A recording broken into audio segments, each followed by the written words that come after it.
Alors, bonjour à toutes et à tous. Il est 17h30, donc on va commencer.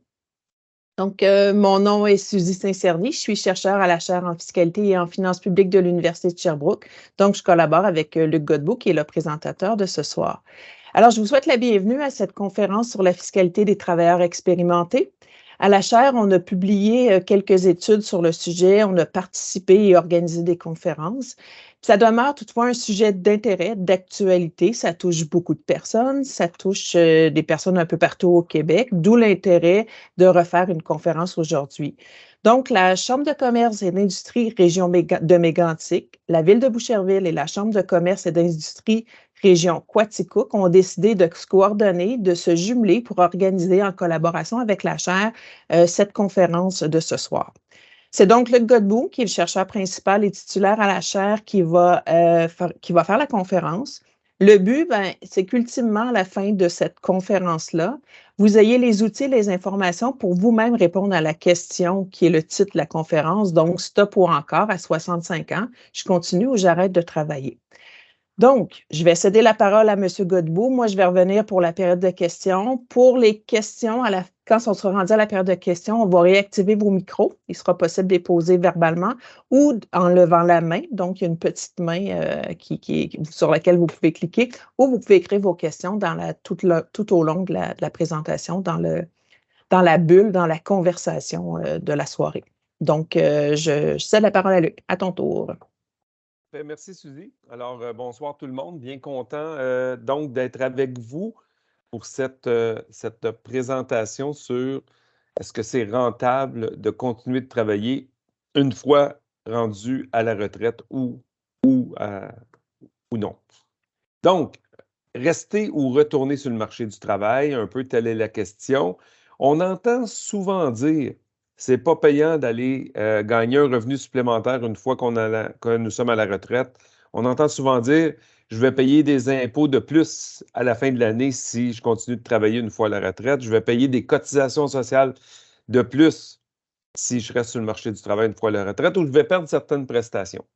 Bon, dans les trois derniers cas, si vous allez gagner plus de revenus, tout ça est vrai. Vous allez payer plus d'impôts, payer plus de cotisations sociales et perdre des prestations, mais malgré tout, ce qu'on va vous montrer ici, au terme de la présentation, c'est malgré tout, ça peut rester rentable. Votre revenu disponible peut augmenter de manière significative si vous allez gagner du revenu de travail. C'est ce qu'on va chercher à montrer, mais on va donner un peu de balise là, autour de cet enjeu-là. Pourquoi les gouvernements, notamment, s'intéressent à l'incitation au travail, notamment des travailleurs d'expérience. Donc, on va mettre un peu d'éléments contextuels. On va regarder qu'est-ce qu'il y a eu comme adaptation des politiques publiques au cours des dernières années, jusqu'à tout récemment, même jusqu'au dernier budget du Québec, et peut-être même dans le budget fédéral qui aura lieu demain. Et on va regarder aussi, c'est ça, les incitations au travail qui peuvent exister à travers la fiscalité. Donc, on va présenter également des cas types, voire dans des situations de faible revenu, de moyen revenu, de revenus un peu plus élevés à la retraite, l'impact de retourner ou de rester sur le marché du travail. Puis on va terminer tout ça avant la période de questions. On va terminer tout ça avec est-ce qu'il y aurait des choses qui pourraient améliorer encore un peu plus que ce que ce n'est déjà la rentabilité de rester sur le marché du travail une fois à la retraite. Bon, commençons par nos petits éléments de contexte. Bon, il y a un premier facteur explicatif. Il y a une pénurie de main-d'œuvre. Le bassin de travailleurs potentiels qui augmentait fortement avec le baby boom, qui augmentait fortement dans les années 70, dans les années 80. Vous le voyez ici à l'écran, là. C'est plus d'1 million de personnes en âge de travailler entre 20 et 64 ans. C'est pas tout le monde qui travaillait, mais ce bassin-là, c'est le bassin potentiel. Donc, entre 71 et 1991, il s'est ajouté plus d'1 million de personnes au Québec dans les 20-64 ans. Là, vous me voyez venir. Dans les 20 années suivantes, ben là, il s'en rajoutait un peu moins, mais on voyait quand même une croissance, 600 000 personnes à peu près, entre 91 et 2011, qui se rajoutaient au marché du travail. Puis, si on poursuit, là, ben, vous le voyez, il s'est rajouté un petit peu de monde entre 2011 et 2021, mais on en perd entre 2021 puis 2031, si bien qu'en 2031, au Québec, en tenant compte de l'immigration, en tenant compte de l'augmentation de l'espérance de vie, le groupe des 20-64 ans ne sera pas plus nombreux en 2031 qu'il ne l'était en 2011. Ça veut dire que si les gouvernements veulent de la croissance économique, si les entreprises veulent créer des emplois, ça veut dire que ça devra se faire à travers un bassin de travailleurs qui ne croient pas, donc augmenter les taux d'emploi ou essentiellement augmenter les taux d'emploi des différents groupes d'âge. Un autre élément de contexte, c'est que la proportion des 65 ans et plus dans la population totale du Québec est en croissance. Elle l'a probablement toujours été, mais de 71 à 81, sur 10 ans, le poids total des aînés dans la population totale augmentait de 2 points de pourcentage, passait de 7 à 9. Entre 81 et 91, un autre 2 points de pourcentage, passait de 9 à 11. Entre 91 et 2001, un autre 2 points de 11 à 13. Là, par la suite, vous voyez, c'est plus 2 points, c'est 3 points. Après ça, c'est plus 3 points, c'est 4 points. Et là, on projette entre 2025 et 2031, en 2021 et 2031, pardon, ça va être 5 points de pourcentage. Donc, en 2031, il y aura une personne sur 4 au Québec qui aura 65 ans et plus. Bon. Un autre élément qui est intéressant de regarder, c'est l'âge moyen de la retraite. Donc, Statistique Canada cumule, on demande par les questions sur la participation au marché du travail, on arrive à déterminer l'âge moyen de la retraite. En 1976, vous voyez, il y avait grosso modo 4 mois d'écart entre l'âge moyen de la retraite au Québec et l'âge moyen de la retraite en Ontario. Un petit 4 mois à l'avantage du Québec. La retraite est un petit peu plus tardive au Québec. Mais vous voyez, il y a eu un changement majeur où, en 98, on était rendu à un âge moyen de la retraite de 58,4 ans, où là, il y avait 3 ans d'écart défavorable avec l'Ontario. Vous voyez que ça a baissé tant au Québec qu'en Ontario, mais la baisse a été beaucoup plus marquée au Québec. Encore une fois, c'était dans la foulée, baby boom, difficulté sur le marché du travail. L'idée que si les personnes plus âgées partent à la retraite, ça va faire de la place aux jeunes, on l'a entendu beaucoup dans les années 90, bien, c'était là. On peut le voir. Il y a eu des incitations à la retraite hâtive aussi à cette période-là. Là, bien, si on regarde depuis 98, bien là, c'est le retour du balancier. L'âge moyen de la retraite réaugmente. Donc, ça veut dire qu'en moyenne, les gens prennent leur retraite un peu plus tard. Et là, maintenant, on est revenu à 4 mois d'écart entre le Québec et l'Ontario. Mais cette fois, c'est le Québec qui prend sa retraite 4 mois plus tôt qu'en Ontario, contrairement à en 1976 où c'était l'inverse. Mais vous voyez que, et probablement quand on va avoir les données 2022, 2023, cette tendance à la hausse-là va se poursuivre.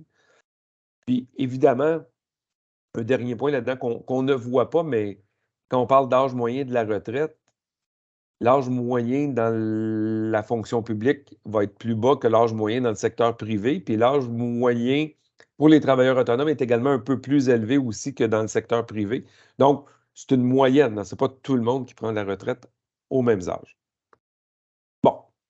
Si on regarde, pour terminer là, notre élément de contextuel, si on regarde un peu les taux d'emploi, si on prend un groupe plus restreint des 20-59 ans cette fois-là, bien, le Québec a des meilleurs taux d'emploi que l'Ontario, notamment par une participation plus forte des femmes au marché du travail, les garderies à contribution réduite, favoriser le taux d'emploi des mères avec des jeunes enfants. Donc, on a des meilleurs taux d'emploi que l'Ontario sur le bassin des 20-59 ans.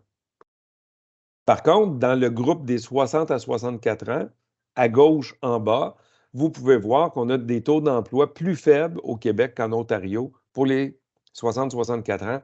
Et là, ça se perpétue de 65 à 69 ans. On a aussi des taux d'emploi plus faibles, puis dans les 70 ans et plus.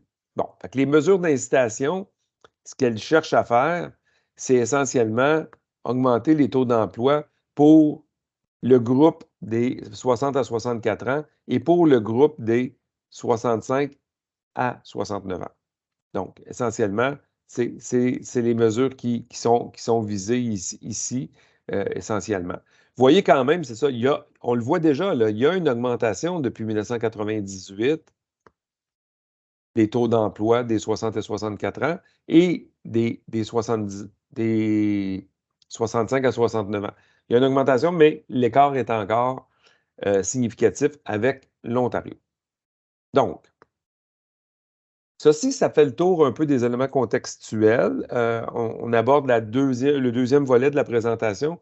On va regarder essentiellement quels sont les revenus à la retraite, qu'a fait les gouvernements pour adapter leur politique publique et quel genre de mesures d'incitation au travail il y a. Donc, on passe ça en revue. Pour commencer, revenir à la base, là, on voit souvent ça comme une pyramide ou bien comme une maison à étages. Là.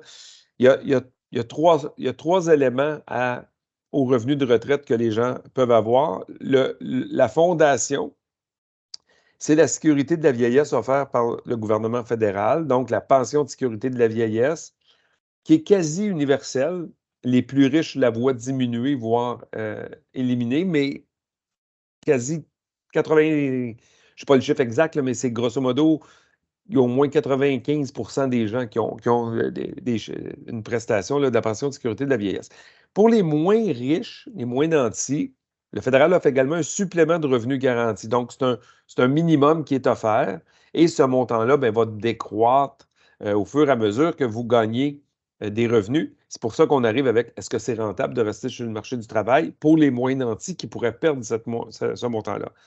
Se superpose à la sécurité de la vieillesse d'Ottawa la rente ou la prestation du régime des rentes du Québec, dans le reste du Canada, le régime de pension du Canada, où là, c'est en fonction de ce que vous avez contribué tout au long de votre carrière, de votre vie. Donc, on calcule le nombre d'années que vous avez cotisé, votre gain carrière moyen, puis on y applique un taux et ça vous donne une prestation qui cherche grosso modo à couvrir avant la bonification du régime, là, mais pour ceux qui sont déjà à la retraite, la bonification est quand même assez modeste. Grosso modo, 25 de votre revenu de travail à la retraite couvert par le RRQ. Et ce régime-là, évidemment, est couvert à un montant maximum. Là. Si vos revenus sont très élevés, ça ne couvrira pas 25 c'est 25 du maximum des gains admissibles.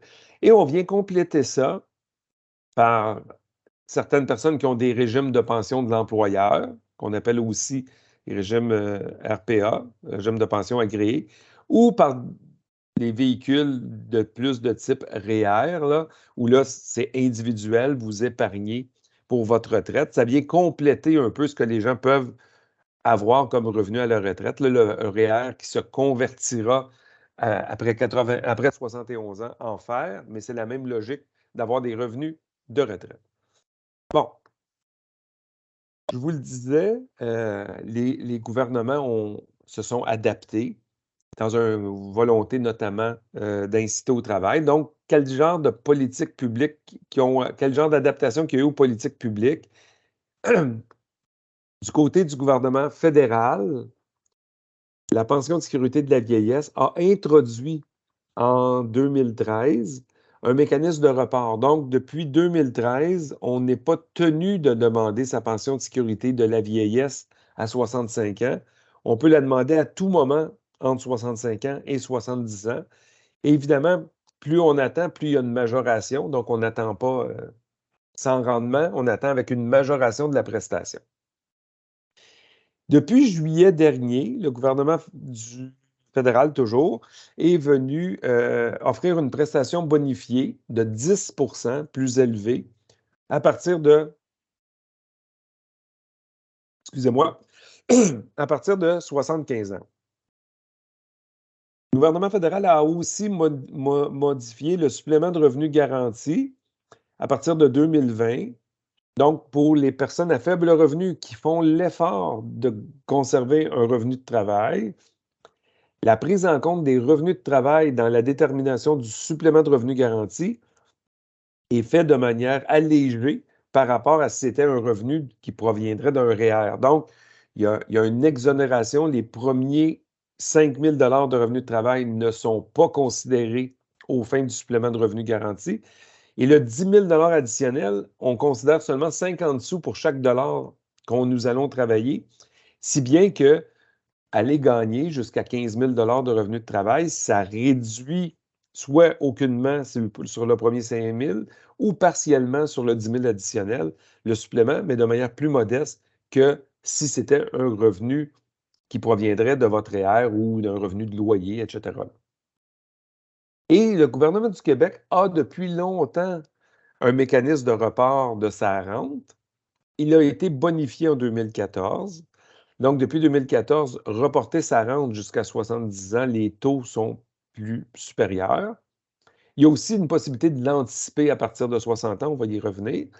Et à partir de l'année prochaine, il va y avoir d'autres, là, ça, je vais y revenir un petit peu plus en détail, mais c'est annoncé dans le budget du Québec de la semaine dernière. Il y a eu d'autres éléments pour ajouter notamment de la flexibilité dans le régime des rentes du Québec. Donc, qu'est-ce qui est arrivé avec le dernier budget du Québec?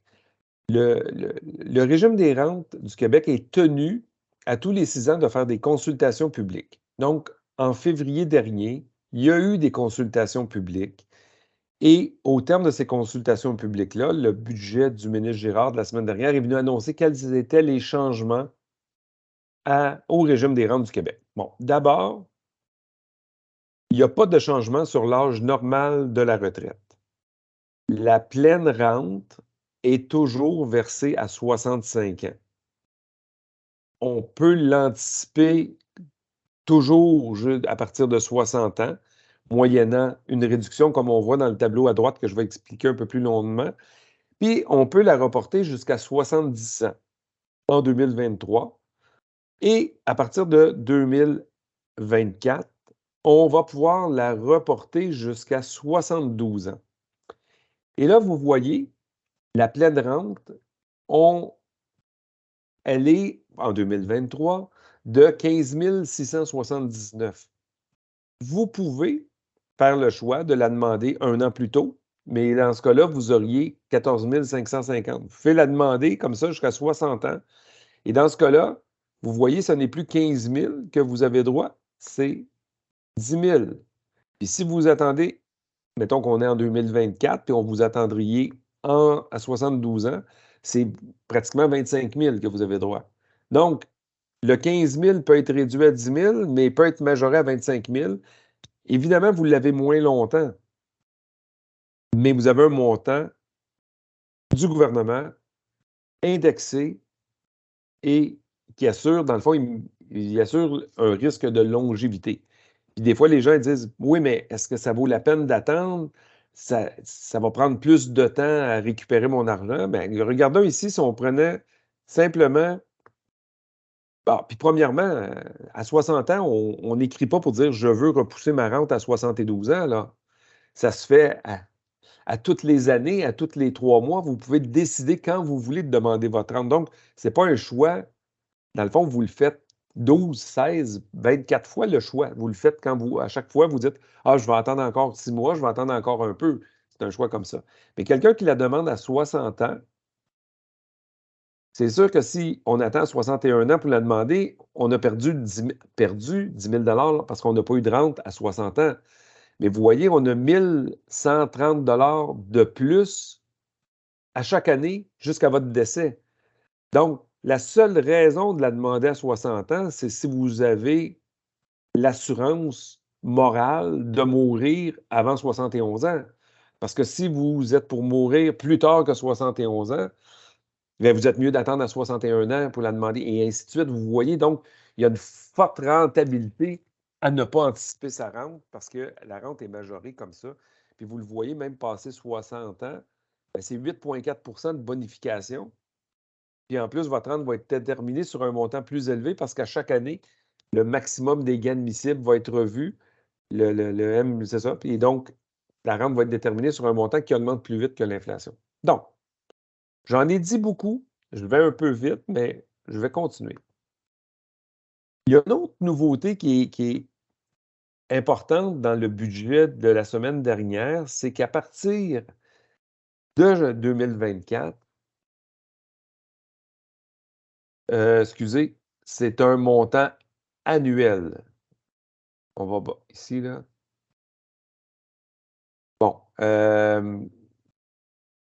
le tableau avait été fait en montant mensuel. Je trouvais que c'était plus parlant de le mettre en montant annuel, mais j'ai oublié de changer le petit titre en haut. Donc, c'est vraiment un montant annuel, oui.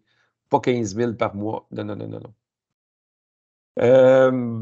Bon point, là, j'ai vu ça passer dans la conversation. Merci. Donc, un changement important qu'il y a dans les modifications du régime des rentes de la semaine dernière, qui va prendre effet au 1er janvier 2024, c'est la possibilité de ne plus cotiser au régime des rentes à partir de 65 ans si vous êtes déjà bénéficiaire d'une rente. Donc, ce n'est pas tout le monde à 65 ans qui va dire « Moi, je ne veux plus cotiser au régime ». Pour pouvoir faire ça, ce qui est annoncé, à moins que les textes législatifs changent, mais pour le moment, ce qui a été annoncé, c'est pour ceux qui bénéficient d'une rente du régime des rentes, ils pourraient demander de ne plus cotiser après 65 ans au régime des rentes. C'est un choix, il faut quand même le noter, encore une fois, c'est un choix qui est révocable à chaque année. Donc, vous dites que vous ne voulez pas cotiser, l'année d'après, vous décidez que vous voulez cotiser, vous pouvez le faire et vice-versa. Donc, un autre changement significatif, ça concerne les plus vieux, mais avant ça, tout le monde était tenu de cotiser au régime des rentes dès lors qu'ils avaient 18 ans. Donc, de 18 ans jusqu'à votre mort, s'il y avait des revenus d'emploi, vous étiez obligé de cotiser. Maintenant, il n'y a pas d'obligation. On met fin à l'obligation de cotiser après 72 ans. C'est même interdit. Ça veut dire que vous ne cotisez plus, le régime a passé 72 ans. Un autre élément aussi qui est un changement qui est intéressant pour ceux justement qui veulent rester sur le marché du travail.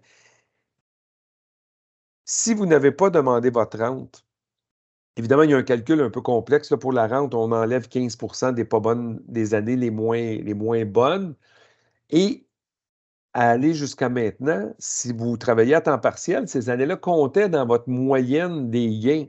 Là, vous dites, oui, mais je travaille puis j'ai un petit salaire de 15 000 cette année, ça tire vers le bas ma moyenne des gains. C'est sûr que c'est sur une longue période, grosso modo de 18 à 65 ans. Là, on est à 47 ans. Vous rajoutez une autre année, 66 ans, on est rendu à 48 ans. Vous dites, mais c'est pas grave, la moyenne des gains pouvait être tirée par le bas par des années plus faibles à la fin. Là, ce qu'on est venu dire, on dit à partir de 2024, quand vous avez plus de 65 ans, les revenus que vous allez faire ne peuvent pas tirer la moyenne vers le bas. Si c'est des grosses années, ça peut les tirer vers le haut, mais ça ne peut pas les tirer vers le bas.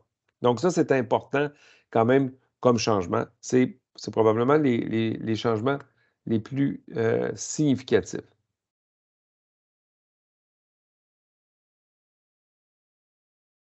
Je vais répondre tout de suite. Je vois une question d'une participante qui dit, si on décide de retourner sur le marché du travail après un arrêt d'1 an et qu'on a déjà demandé la prestation, la rente du régime des rentes du Québec, pourquoi on ne peut pas arrêter? Alors, je ne crois pas que ça allait changer. Le délai pour changer d'idée, changer de décision une fois qu'on a demandé la rente, c'est 6 mois. Alors, nous, on avait déjà fait des propositions au gouvernement de dire laisser minimum 1 année, mais c'est 6 mois. Vous avez, entre guillemets, 6 mois pour changer d'idée. Donc, quelqu'un qui a demandé la rente et qui décide de ne plus l'avoir à 6 mois, donc pour changer d'idée. C'est tout. Pas d'autre.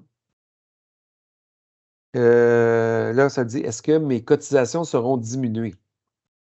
Ben, si vous ne cotisez plus, les cotisations seront à zéro. Si vous optez pour le choix de cesser de cotiser, les cotisations, vous ne cotiserez plus, donc il n'y aura plus de prélèvement qui sera fait par l'employeur sur votre relevé d'emploi.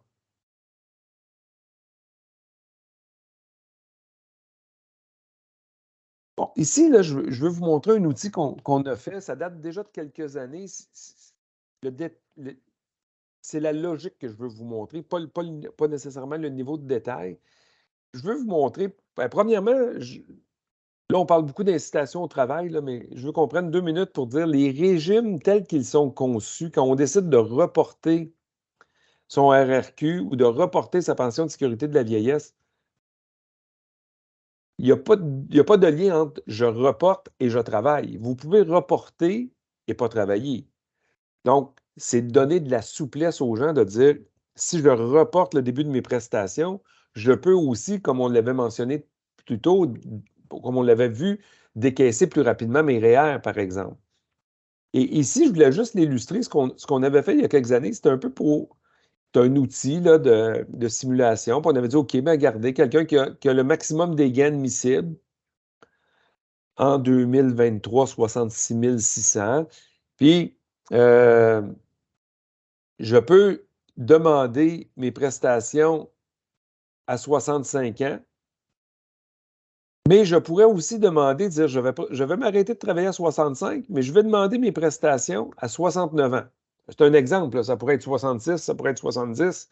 C'est un exemple juste pour l'illustrer. Ça, je vous dis, c'est plus l'idée ici de l'illustrer. Et là, vous voyez, ici, c'est quand même toujours un petit peu compliqué. Quand vous travailliez, vous aviez le 66 600 en bleu. Puis là, vous dites à la retraite, moi, je vise, c'est un exemple, là, on peut viser moins, on peut viser plus. Je vise 60 de ce que je gagnais. Donc, 60 de 66 600. Et là, on regarde ce que vous offre le régime des rentes en gris. On regarde ce que vous offre la pension de sécurité de la vieillesse en moutarde. Et il reste en turquoise ce que vous allez avoir besoin d'épargne par un régime de l'employeur ou un REER.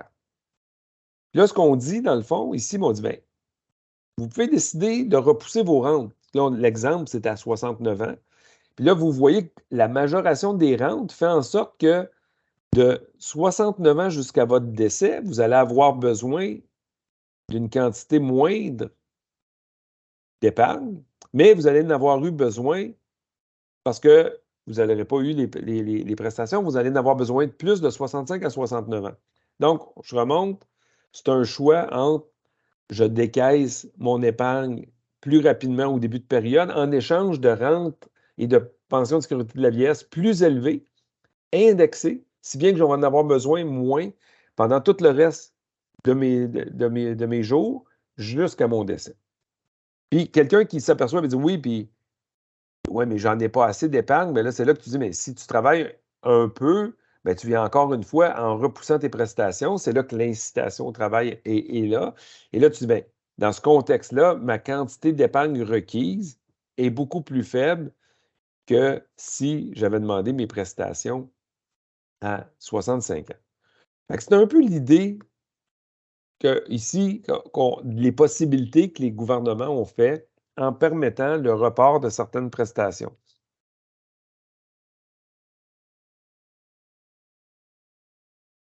Là, il y a beaucoup de questions. Je vais les garder pour la fin parce que sinon, là, les questions se précisent.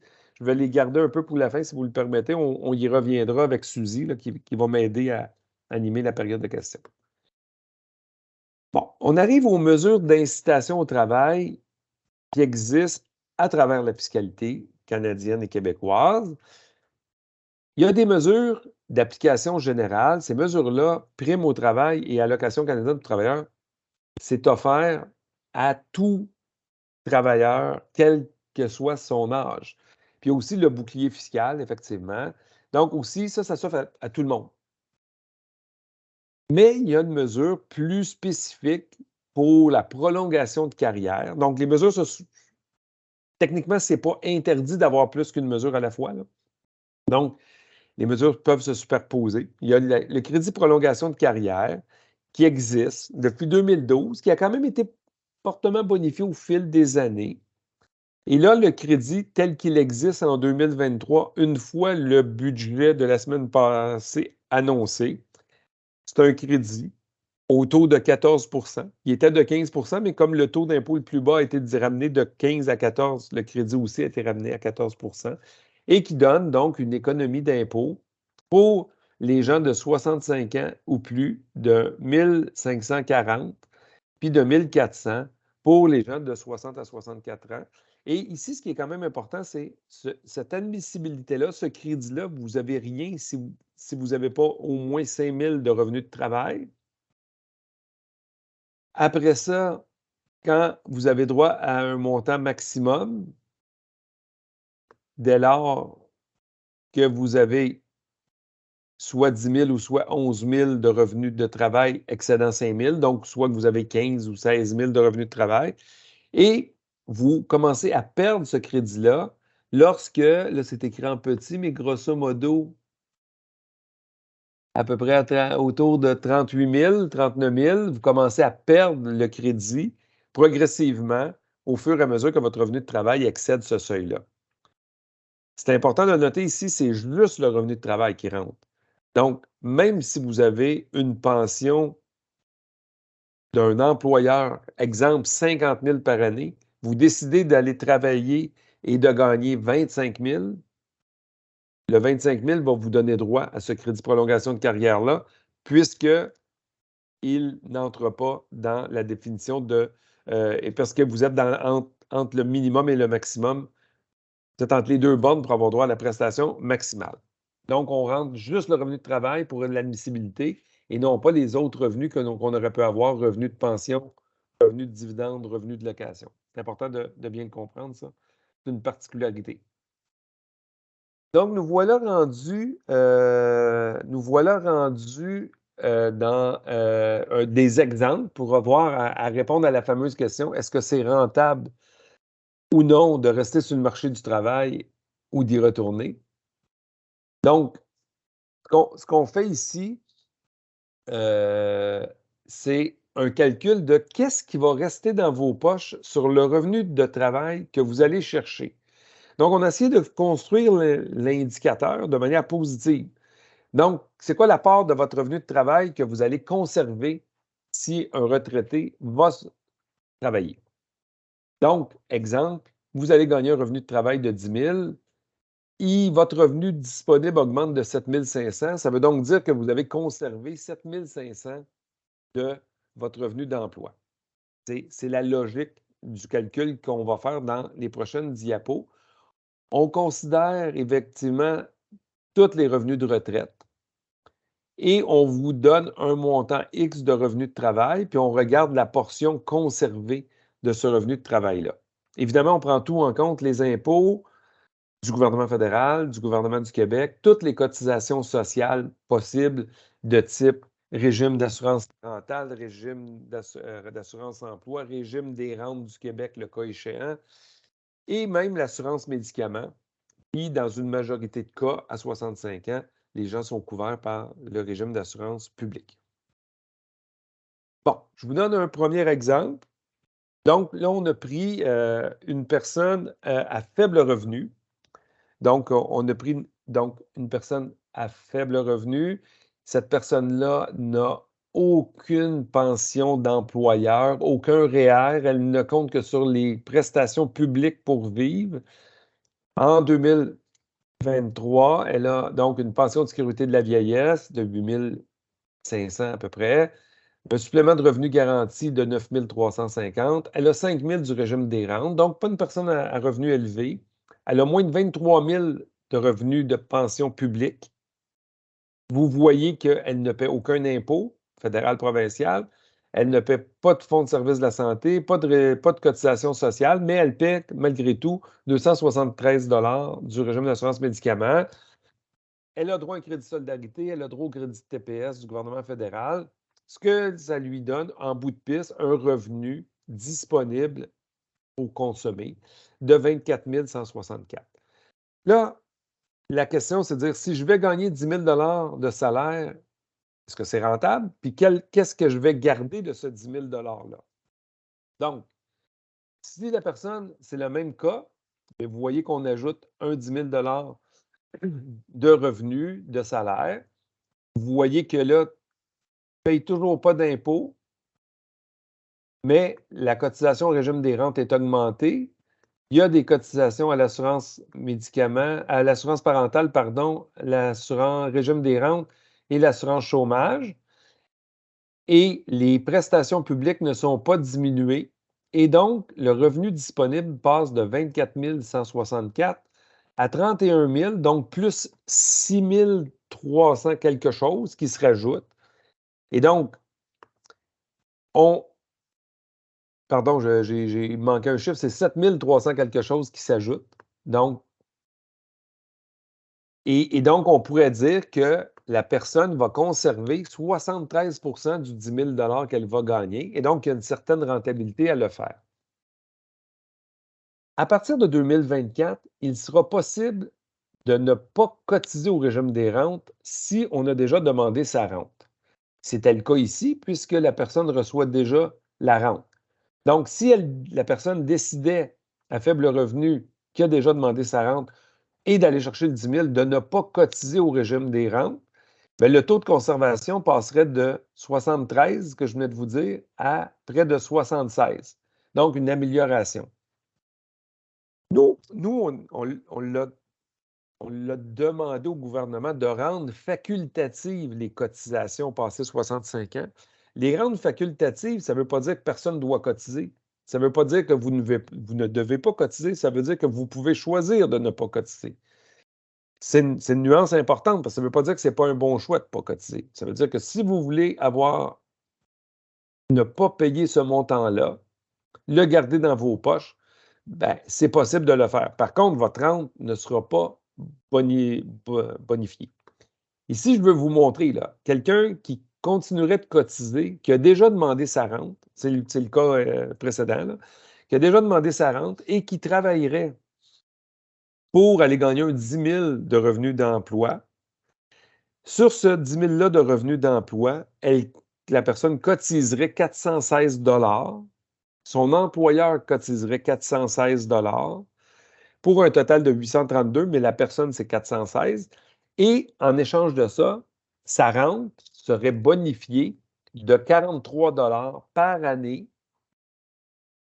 jusqu'à son décès. Donc, vous voyez un peu, ça me coûte 416 $ cotisé. J'ai une rente qui est bonifiée de 43 $ par année. Donc, grosso modo, à l'intérieur de 10 ans, j'ai récupéré mon 416 $. Bon. Si je suis un travailleur autonome, il faut que je paye les deux, la part employé, la part employeur, vous voyez que ça prend plutôt 20 ans avant de récupérer. Sa mise en bonification supplémentaire, bonification qui sera indexée également. Là. Donc, on ne dit pas de ne pas cotiser. On dit de laisser le choix aux gens. C'est ce que le gouvernement choisit de faire à partir du 1er janvier 2024.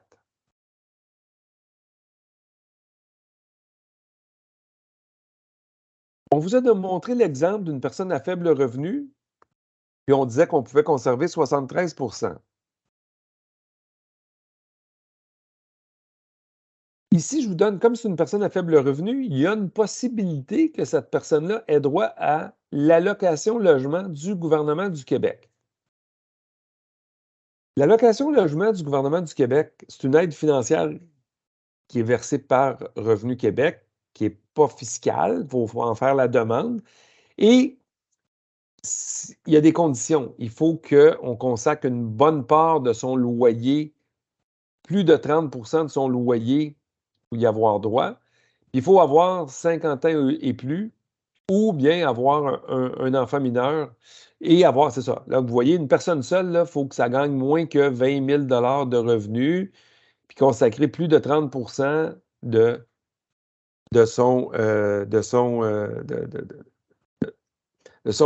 mensuellement, il faut consacrer plus de 30 % à payer son loyer. Et là, vous auriez un 100 $ par mois dans ce cas-là, si c'est entre 30 et 49 %. Tout ça pour vous dire que si cette personne-là allait chercher son du revenu de travail, c'est le même calcul qu'on avait fait, donc le même 73 %. Mais là, c'est sûr que si elle perd l'allocation logement, dans son cas particulier, le taux de conservation serait plus faible. Il serait de 61,2 %. Cela dit, c'est pas tout le monde qui a droit à l'allocation logement. C'est quand même des cas qui sont spécifiques. Prenons un deuxième exemple, quelqu'un avec un revenu un peu plus moyen. Donc, quelqu'un qui, une fois à la retraite, a 20 000 d'une pension privée, mettons d'un employeur, a un peu plus de RRQ, 8 400 par année, a droit à la pension de sécurité de la vieillesse, le même montant que tout à l'heure, et donc se retrouve avec un revenu imposable, si elle ne travaille pas, de 37 000. Et là, la question, c'est de dire, est-ce que c'est intéressant d'aller gagner 20 000? Donc, le revenu moyen augmente. Je vais augmenter aussi le gain sur le marché du travail, mais les exemples seraient tout aussi valables si on le faisait pour 10 000. Là. Si on le fait à 20 000, et là, donc, on se retrouve avec un revenu imposable de 56 000. Dans ce cas-là, vous voyez qu'on paye plus d'impôts. On a droit au crédit de prolongation de carrière, on a droit et on paye plus de cotisations. Et dans ce cas-là, on perd une partie du crédit de solidarité et on perd la totalité du crédit de TPS. Donc, mais au final, sur le 20 000 que nous sommes allés chercher, nous conservons 12 700, donc presque 13 000 ce qui fait qu'on conserve 64 de notre revenu de travail. Et si on décidait encore une fois de ne pas cotiser à partir de 2024, le taux de conservation serait de presque 68 Donc, encore une fois, le taux de conservation n'est pas à 100 mais qui est quand même significatif. Je l'ai fait pour un revenu plus élevé, donc un revenu plus élevé où quelqu'un aurait 45 000 de revenus de pension de l'employeur, une rente du gouvernement de 10 000, pension de sécurité de la vieillesse qui a été demandée. Là, vous savez que ces deux-là ne seraient pas obligés d'être demandés, mais qui, là, dans le cas ici, a été demandé. Donc, un revenu imposable avant revenu de travail de 63 000. Là, on regarde l'effet d'aller gagner 30 000 de revenus de salaire, ce qui nous amène à 93 000, qui nous amène au-dessus du seuil où on commence à rembourser la pension de sécurité de la vieillesse partiellement. Encore une fois, quelqu'un qui le sait, qui est pour avoir des revenus de travail et avoir un revenu imposable supérieur au seuil où on rembourse sa pension de sécurité de la vieillesse, probablement que cette personne-là l'aurait reporté, la pension de sécurité de la vieillesse. Mais ici, on a pris pour acquis qu'elle l'avait demandé, même si elle était pour en perdre une portion. Et là, on calcule tout. On calcule effectivement la récupération de près de 1 000 de la pension de sécurité de la vieillesse, les impôts additionnels, les cotisations additionnelles. Dans ce cas-ci, ils ne perdent pas de prestations parce qu'ils n'en avaient déjà pas droit, même s'ils ne travaillent pas. Et dans ce cas-là, il y aura un taux de conservation de 58 Encore une fois, s'ils décidaient de ne pas participer à la cotisation RRQ, le taux serait de 63 Je pourrais vous en montrer à l'infini des exemples comme ça, mais à la place, j'aimerais ça vous guider vers un calculateur. Depuis environ 1 an et des poussières, le ministère des Finances du Québec a mis en place sur son site web, donc si vous allez dans un moteur de recherche là, comme Google, vous dites simulateur de revenus de travail à la retraite Finances Québec, vous allez tomber, le lien est écrit ici, là, mais sinon, vous allez tomber sur ça en faisant une recherche dans Google. Et là, c'est vraiment facile d'utilisation. Vous indiquez vous-même votre âge, votre revenu de travail que vous escomptez aller gagner, les revenus de retraite que vous avez, le montant que vous avez de régime des rentes du Québec. Et en faisant ça, ça vous dit le taux que vous allez conserver. Donc, vous êtes capable de faire toutes les simulations. Puis si vous êtes en couple, vous dites que vous êtes en couple, puis là, ils vont vous poser 4 questions additionnelles. L'âge de votre conjointe, les revenus de retraite, les revenus de travail et le montant de régime des rentes de votre conjoint. Donc, avec ces 4 chiffres-là, on est capable de voir le taux de conservation. Donc, c'est vraiment facile. Si vous êtes un employeur, vous pouvez l'utiliser pour tenter de convaincre des personnes expérimentées de rester sur le marché du travail avec vous. Si vous êtes un retraité qui voulait retourner sur le marché du travail, vous pouvez l'utiliser pour voir si vous gagnez X, combien va vous rester de ce X-là. Dans la boîte de discussion, je vois que Suzy a partagé le lien du simulateur, donc vous allez pouvoir copier le lien et aller voir ça un petit peu plus tard. Donc, je poursuis. Est-ce que néanmoins, il y aurait des pistes d'amélioration qui seraient possibles? Donc, probablement que oui. regardez, nous, là, il y a un an environ, là, on avait écrit une série de recommandations au gouvernement pour dire qu'est-ce qui pourrait être fait. Vous voyez que dans le budget de la semaine dernière, ils ont rendu les cotisations au RRQ facultatives. Je le répète, on n'est pas obligé de ne pas cotiser. Ça peut être intéressant de le faire. Et là, demain, le budget fédéral, bien là, ça va être intéressant de voir est-ce qu'ils vont mettre en place un crédit d'impôt comme il y a à Québec pour la prolongation de carrière. Pourquoi je pense que le gouvernement du Québec, du fédéral pourra en mettre un? C'est pas que je suis devin, c'est qu'ils l'ont promis lors des élections. Donc, le Parti libéral de Justin Trudeau a promis lors des dernières élections de l'automne 2021 qu'il mettrait en place un crédit d'impôt pour la prolongation de carrière. Donc, peut-être, ça n'était pas là dans le dernier budget fédéral, peut-être que ça le sera dans le prochain. Donc, c'est des exemples qu'il peut y avoir comme piste d'amélioration. Nous, on en suggérait d'autres. On vous disait de rendre remboursable le crédit prolongation de carrière parce qu'actuellement, les moins nantis, s'ils n'ont pas d'impôt à payer, ils ne peuvent pas y avoir droit. Puis pour les revenus un peu plus élevés, bien, comme on le fait pour le supplément de revenus garanti, qu'il y a une portion des revenus de travail qui ne sont pas considérés pour le supplément de revenus garanti, bien, on pense que ça pourrait être la même logique qui s'applique pour la pension de sécurité de la vieillesse. Si bien que oui, il y a un facteur de réduction passé 90 000 environ, là. Et là, on dit, ben, mais on ne considère pas le premier X 1000 $ de revenus de travail, toujours dans une perspective d'inciter au travail. Un autre élément qu'on avait souligné dans une perspective d'incitation au travail, bien, actuellement, on est obligé de convertir son REER en fer dès lors qu'on atteint 71 ans, dans l'année où on atteint 71 ans. Ce 71 ans-là, c'est le même que depuis 1957. Ça fait 66 ans que c'est à 71 ans qu'on convertit son REER en fer. À l'époque, c'était une rente, mais aujourd'hui en fer. L'espérance de vie a fortement augmenté depuis ce temps-là. Le 71 ans pourrait facilement devenir 75 à nos yeux, donc c'est une recommandation qu'on a faite. Et c'est drôle, je crois que j'entendais ce matin Pierre-Yves McSween à la radio dire que les gens de 65 ans et plus ne peuvent pas cotiser un fonds de travailleurs, ce qui est vrai. Donc, on a déjà suggéré dans le passé de dire cette limite-là de 65 ans devrait être levée si vous avez toujours des revenus d'emploi ou si vous avez droit au crédit prolongation de carrière. Il y aurait moyen de se mettre un benchmark, là, ou pas un benchmark, mais de se mettre un critère pour ouvrir l'admissibilité au fonds de travailleurs pour les gens qui sont toujours sur le marché du travail. Bon. C'était des pistes possibles. Ici, je vous montre, ça c'est le résultat que je vous ai montré tantôt. Donc, une personne à faible revenu, si elle va gagner 10 000, elle conserve 73 %. Je vous avais déjà montré que ce montant-là serait plus si elle ne cotisait pas au régime des rentes du Québec. Là, ben, ici, je vous montre, ça ne change rien, mais je vous montre que s'il y avait un crédit prolongation de carrière fédérale, on conserve à faible revenu parce qu'on ne payerait pas d'impôt, on aurait le même taux de conservation. Puis si on excluait une portion des revenus de travail à la pension de sécurité de vieillesse, on serait toujours au même taux. Donc, pour une personne à faible revenu, on conserve 73 %, on peut aller jusqu'à 76 % si on ne cotise pas au régime des rentes, mais les autres changements de proposition n'auraient pas d'effet sur le taux de conservation pour les faibles revenus.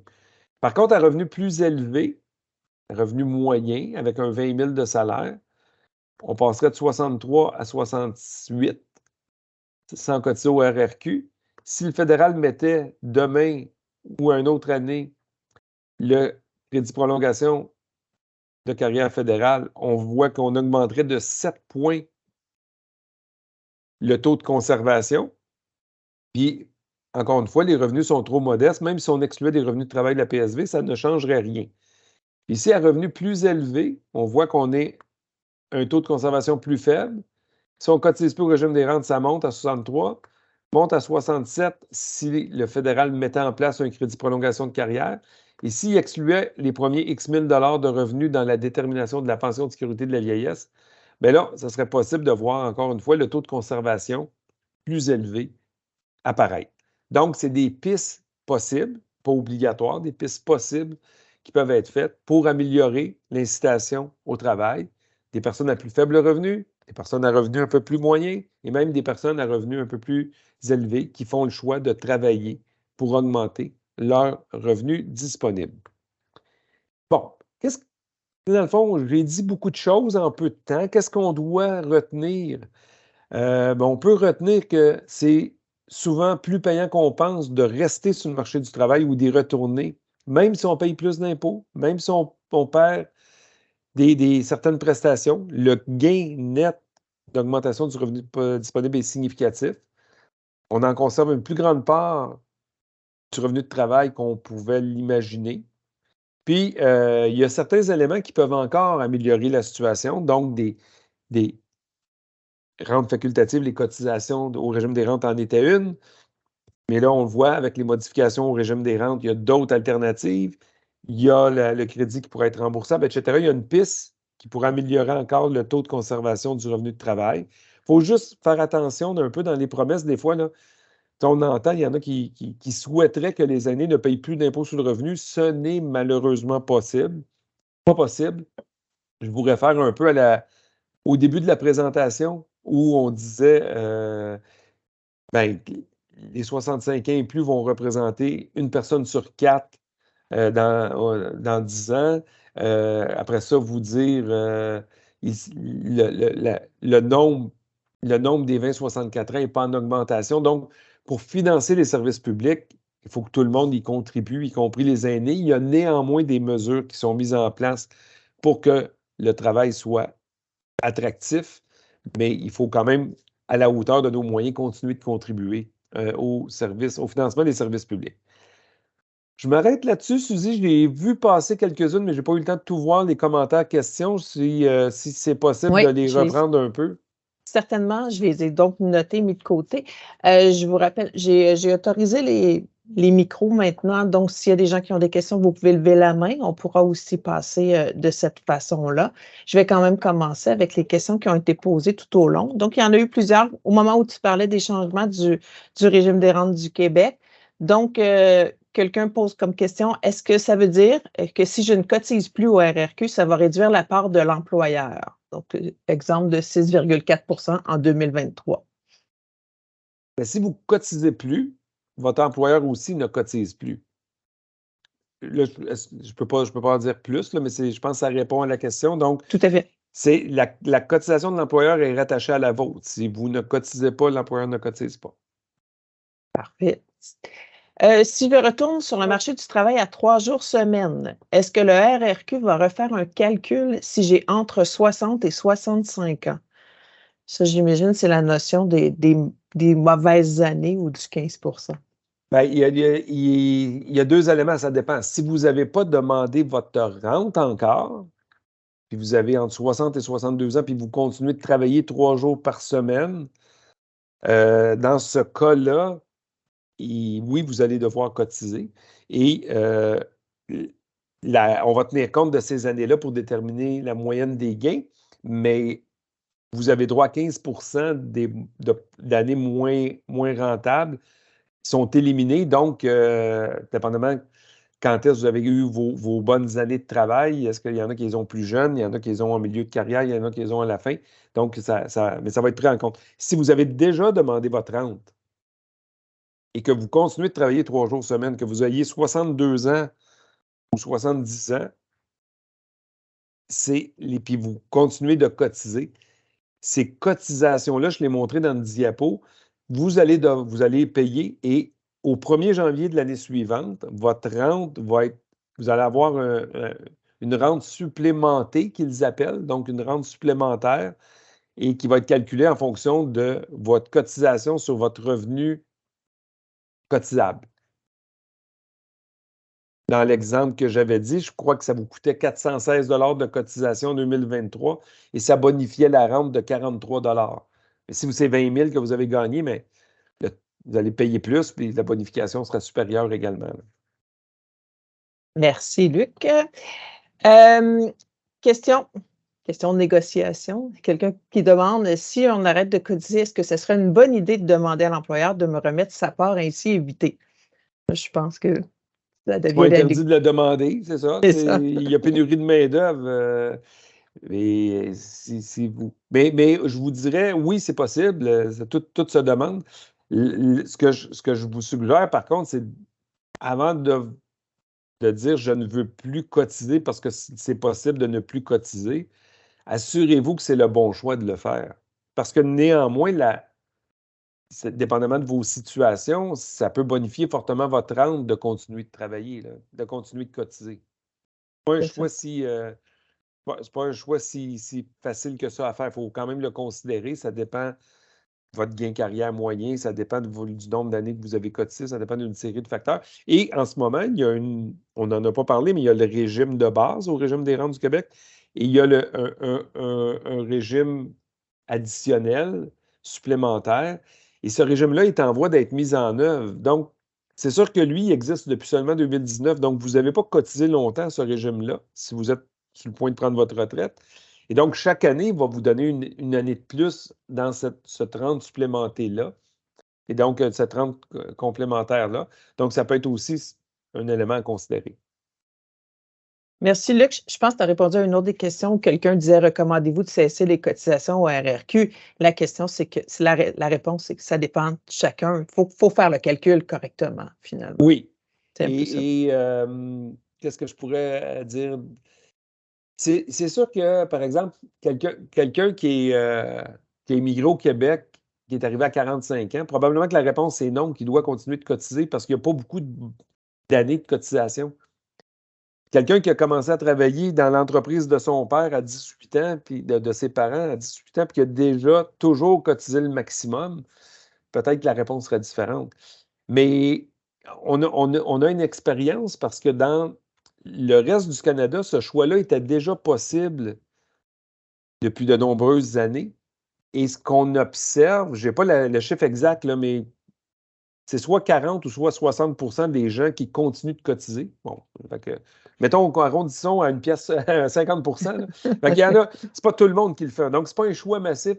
Il y en a soit la moitié, un peu moins, soit un peu plus là, qui continuent de cotiser. Il y avait quelqu'un qui posait la question quel est le taux de conservation pour un revenu d'emploi de 25 000 Naturellement, on n'a pas fait tous les cas, mais avec le calculateur du ministère des Finances, vous allez pouvoir faire le calcul. Vous allez voir, c'est facile à utiliser, facile à trouver. Donc, prochaine question.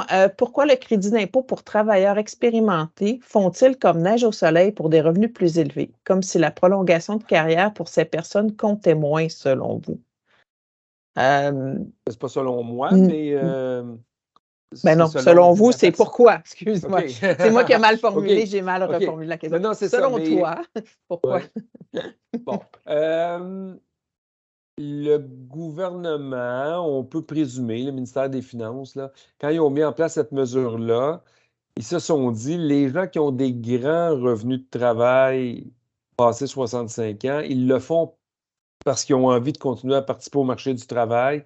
Ils le feraient sans doute de toute manière sans mesure fiscale, donc on n'a pas besoin de leur offrir cet élément-là. Pensons à un professeur à l'université qui continue de travailler 67 ans, 68 ans, 69 ans. Il le fait pour toutes sortes de raisons. C'est vrai que cette mesure-là pourrait l'inciter à le faire, mais il y a de fortes chances qu'il resterait pareil sur le marché du travail. Donc, c'est par économie dans la mesure fiscale de la désigner pour essayer d'avoir un maximum d'impact chez qui ça peut faire basculer. Donc, les gens à plus faible revenu. Mais je répète, même mon professeur d'université, si lui prend sa retraite et qu'il a une bonne rente de son employeur, s'il va travailler et il fait 35 000 par année, il a droit au plein crédit prolongation de carrière. Parce que c'est juste le revenu de travail qui sera considéré. Mais s'il va chercher 100 000, on ne lui donnera pas parce qu'on va dire c'est un revenu tellement significatif qu'il va travailler même s'il n'y avait pas cette mesure-là. Merci. Tu as déjà répondu, là, mais je ne sais pas si tu veux rajouter quelque chose. Quelqu'un qui demandait encore recommandez-vous de cesser les cotisations au RRQ après 65 ans? Sinon, quel est l'avantage de continuer? Tu y as répondu, je pense. Là, c'est quand même important que ça. L'avantage de continuer, c'est d'avoir la possibilité de pouvoir retarder le début de la rente. Parce qu'en ce moment, pour cesser de cotiser, il faut demander la rente, ce qui est Donc, il faut la demander. Donc, on renonce au report. Donc, c'est quelqu'un qui va la reporter. C'est un avantage de continuer de cotiser.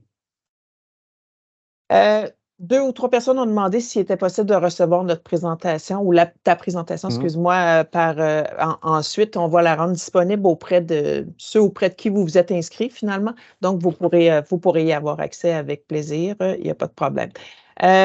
Actuellement, est-ce qu'on est obligé de cotiser à la RRQ quand on est à la retraite, âgé de plus ou moins 65 ans et qu'on travaille comme travailleur autonome? Oui. C'est ça. Oui, c'est oui. Même, on paye même plus, là, c'est ce que tu as montré dans ton exemple mais pendant la présentation. On paye la part employé, la part employeur, donc on cotise le double. Et la réponse, c'est oui, si vous travaillez, à moins d'avoir un revenu très, très faible. Le premier 3 500 n'est pas cotisé, sur lequel on ne cotise pas, mais dès lors qu'on a $1 de plus que 3 500, il faut cotiser la part employeur si on est travailleur autonome. Parfait. Peu importe votre âge actuellement, puis à partir de 2024, ça va être limité aux gens de 72 ans et moins. Y a-t-il, à ta connaissance, y a-t-il un outil de calcul du gain d'une année de cotisation de plus sur la bonification de la rente RRQ? Donc, moyen de... Je n'ai pas vu de nom. C'est un bon élément. Parce que moi, ce que je vous montre tantôt, c'est le rendement du report, mais c'est avec ou sans travail. Là. Je pourrais vous la remettre, là, mais tantôt, ce que je vous montrais, 10 000, 15 000 à 60, 10 000 à 60 ans, 15 000 et des poussières à 65 ans, puis 24 000 à 72 ans, presque 25 000 à 72 ans.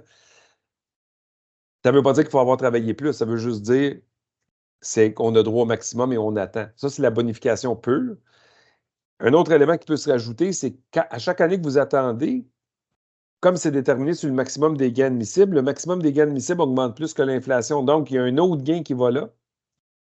Et donc, ça aussi, c'est bon à considérer. Là. Puis, si vous travaillez, puis ça rajoute des meilleures années que des années, entre guillemets, les actuaires disent toujours des mauvaises années, mais ce pas des mauvaises années, c'est des années où le maximum, les gains salariaux étaient faibles, bien, ça va remplacer. Donc, ça aussi, ça va avoir un effet positif sur votre rente. Là. Peut-être un petit conseil, quelle est la meilleure personne à consulter pour nous aider à faire ces calculs, comptable, planificateur financier, fiscaliste? Un peu tout ce monde-là, finalement. D'après moi, ouais, un peu tout ce monde-là, c'est une personne de confiance. Planificateur financier devrait être bien en mesure parce qu'il y a l'Institut Québec, l'IQPF, l'Institut québécois de planification financière, a des normes, donc ils sont capables de. Ça risque de pouvoir vous guider facilement. Je pense que ça fait le tour, à moins que j'en ai manqué. Si les gens veulent lever la main, c'est encore possible de poser quelques questions. On a encore un peu de temps, on a encore du temps. Sinon, je pense que ça fait le tour. Il me semble que je les ai toutes vues. Là, on voit beaucoup de... Merci. Donc, les gens ont apprécié, Luc, ta présentation. Merci à vous de vous être connectés si nombreux. On l'apprécie, nous aussi.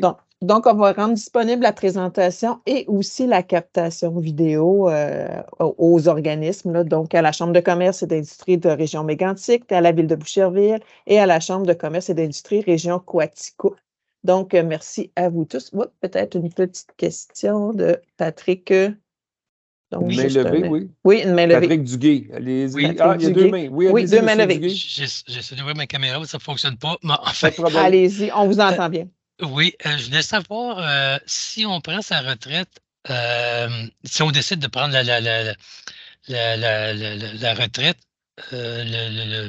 la bonification, pas la bonification. C'est-à-dire que si on prend sa retraite et qu'on décide de prendre la Régie des rentes du Québec, la rente de la Régie des rentes du Québec, ou la pension de sécurité de la vieillesse, entre deux âges exacts, est-ce que c'est calculé au prorata du nombre de mois ou c'est à chaque âge exact qu'il faut non, faire le choix? Vous avez le choix à chaque mois, ça va être ajusté en fonction. Oui. Okay. Pour ça, je vous dis, entre 60 ans et 72 ans, J'ai dit, vous avez 12 choix pour le faire, mais vous l'avez à l'infini, dans le fond, là, parce que c'est ça. C'est au prorata des mois. Mais merci beaucoup. Parce que les gens, des fois, ils disent, ah, mais ça, là, tu sais, c'est loin, là, je ne peux pas décider de prendre ma retraite à 72 ans. Non, mais commence par pas apprendre à 60 ans. Après 60 ans et 6 mois, puis après ça, tu regardes aller. Effectivement, mais à tout moment, vous pouvez les contacter pour demander le début de vos prestations. Parfait, merci. Merci. Il y avait également une Lorraine. Oh. Oups, on ne vous entend pas. On entend mal. Oui, on n'a pas compris. Muet. Je ne sais pas. Allez-y, on vous entend là. Non. Oups, ça ne semble pas fonctionner. Ah, le micro était refermé. Donc, vous pouvez réessayer peut-être, sinon, ça ne semble pas fonctionner. Non.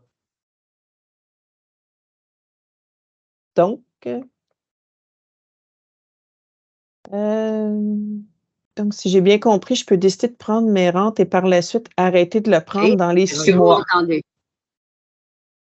Oui, madame, on Oui, vous non? entend. Oui, madame, allez-y. OK, moi, je ne vous entends pas.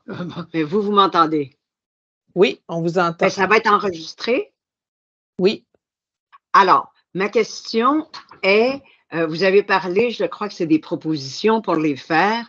Moi, je viens d'avoir 71 ans et évidemment, est-ce que c'est un projet gouvernemental ou une proposition pour 60 plus tard? C'est pas là encore, hein? Non, c'est pas là du tout. C'est une suggestion modeste de Suzy et moi, là. Il n'y a pas d'engagement, c'est pas une promesse électorale. Il n'y a pas d'engagement d'aucun gouvernement en ce sens-là. Bon, alors, j'essaie de lire sur les lèvres et je vais écouter la réponse sur l'enregistrement. Merci à vous. Merci beaucoup d'avoir répondu à ma question. Et merci pour tout. C'était très intéressant. Merci. Mieux. Donc, il y a quelqu'un qui demande, Luc, qui répond, si j'ai bien compris, je peux décider de prendre mes rentes et par la suite arrêter de la prendre. Donc, dans les 6 mois, je pense que c'est la notion de changer d'idée, là. Je vais essayer d'aller fermer le micro. Non, c'est fait. C'est bon. Répète-moi ça, s'il te plaît. Donc, quelqu'un demandait, est-ce que c'est bien, quand on décide de prendre notre rente du RRQ, on a 6 mois, hein? C'est bien ce que tu as dit pour changer d'idée, finalement. Oui. Et quand on change d'idée, il y a toutes les conséquences qui viennent avec, entre guillemets. Là, je dis ça a de l'air pire que c'est, là, mais si vous décidez que vous ne voulez plus la rente, il faut rembourser la rente que vous avez eue, là. Et donc, ça veut dire que vous effacez le début de la prestation. Donc, si vous avez eu déjà 5 000, vous allez remettre 5 000 à Retraite Québec et vous ne serez pas imposé sur le 5 000. Puis votre prestation, on va faire comme si vous ne l'aviez pas demandé. Ça va continuer de se bonifier par les reports, là. Bon, mais je pense que Luc, ça fait le tour. Fait donc, il nous reste à dire merci. Je te laisse le mot de la fin, finalement. Merci. Merci à tout le monde. On l'avait déjà dit tantôt un petit peu. Merci à tout le monde. Donc, d'être venus si nombreux. On espère que ça peut être un peu éclairant. N'hésitez pas à aller sur le site du ministère des Finances du Québec, dont l'adresse est dans la boîte de discussion, mais sinon, dans un moteur de recherche, ça se trouve assez facilement. Et vous allez pouvoir voir le taux que vous allez conserver si vous prenez la décision de retourner ou de rester un peu plus longtemps sur le marché du travail. Merci, au revoir. Merci à toi, Luc.